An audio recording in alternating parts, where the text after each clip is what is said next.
14 di agosto si sposa. Ai 3 del pomeriggio il 14 di agosto. Ma cosa c'entra adesso? Come si fa a fare un matrimonio il 14 di agosto che sarà 40 gradi? Ho capito, ma adesso... Sarà un sofego, una Ma roba. tesofego, non c'entra adesso, concentriamoci sul terapeuta che è qua che ci aspetta come siamo tasi.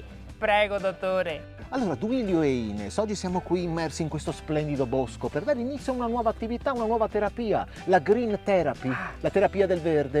Molto semplice, dovete scegliere insieme come coppia delle attività da fare in natura. Dottore, la blocco subito, Sì. Noi non è che siamo tanto sportivi.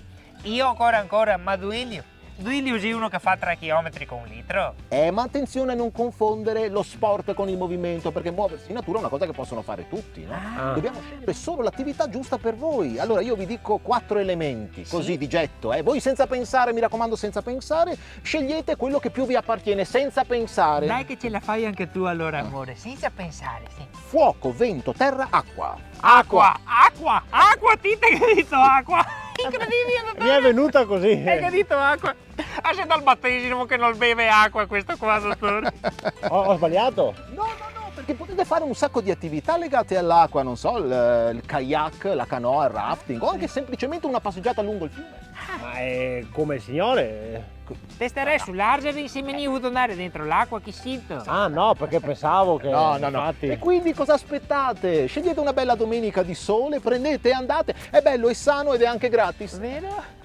E allora lo facciamo sicuramente. Mi dedico una domenica per fare questa attività, Ines. Ha sentito, dottore? Veramente lo facciamo? Il 14 di agosto.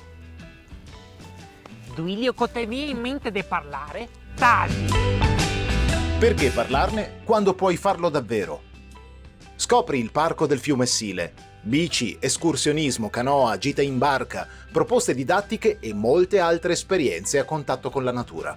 Visita www.parcosile.it. Effettivamente non ha senso sposarsi il 14 di agosto. Ma cava pure il 14 di agosto e a frase ha senso. Effettivamente non ha senso sposarsi